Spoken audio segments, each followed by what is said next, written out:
સુરતમાં ભારે વરસાદથી સર્જાયેલી પૂરની સ્થિતિની મુખ્યમંત્રી ભૂપેન્દ્રભાઈ પટેલ, કેન્દ્રીય જળશક્તિ મંત્રી સી.આર. પાટીલ અને ગૃહરાજ્ય મંત્રી હર્ષ શહેરમાં છેલ્લા 2 દિવસથી પડેલા અવિરત અને ભારે વરસાદના કારણે સર્જાયેલી પૂર જેવી પરિસ્થિતિને ધ્યાનમાં રાખી ગુજરાતના મુખ્યમંત્રી શ્રી ભૂપેન્દ્રભાઈ પટેલ, કેન્દ્રીય જળશક્તિ મંત્રી શ્રી સી.આર. પાટીલ તથા ગૃહરાજ્ય મંત્રી શ્રી હર્ષ સંઘવીએ આજે સુરતની મુલાકાત લીધી હતી. સુરત એરપોર્ટ પર આગમન બાદ તેઓ સીધા integrated command and control centre પહોંચ્યા હતા, જ્યાં જિલ્લા અને મહાનગરપાલિકાના વરિષ્ઠ અધિકારીઓ સાથે ઉચ્ચસ્તરીય બેઠક યોજી શહેરની સ્થિતિ, બચાવ કામગીરી, પાણીના નિકાલ, વીજ પુરવઠો, નીચાણવાળા વિસ્તારોમાંથી સ્થળાંતર તેમજ જરૂરી સેવાઓ અંગે વિગતવાર સમીક્ષા કરવામાં આવી હતી. ત્યારબાદ સુરત મહાનગરપાલિકામાં યોજાયેલી સમીક્ષા બેઠકમાં રાજ્યના મંત્રી શ્રી પ્રફુલ્લ પાનસેરિયા, સ્થાનિક ધારાસભ્યો, શહેરના આગેવાનો તથા વહીવટી અધિકારીઓ ઉપસ્થિત રહ્યા હતા.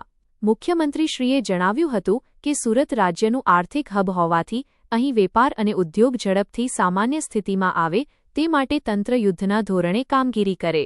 મુખ્યમંત્રીશ્રી અને કેન્દ્રીય મંત્રીશ્રીએ શહેરના અસરગ્રસ્ત વિસ્તારોની મુલાકાત લઈ સ્થાનિક લોકો સાથે વાતચીત કરી હતી અને બચાવ તથા રાહત કામગીરી વધુ ઝડપી બનાવવા તંત્રને જરૂરી સૂચનાઓ આપી હતી.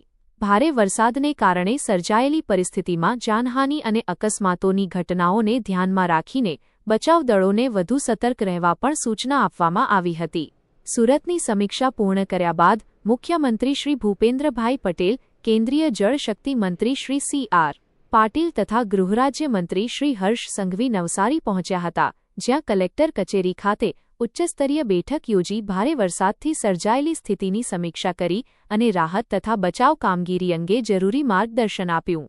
HX24 ન્યૂઝ ગુજરાતી સાથે જય બગિયા, સુરત.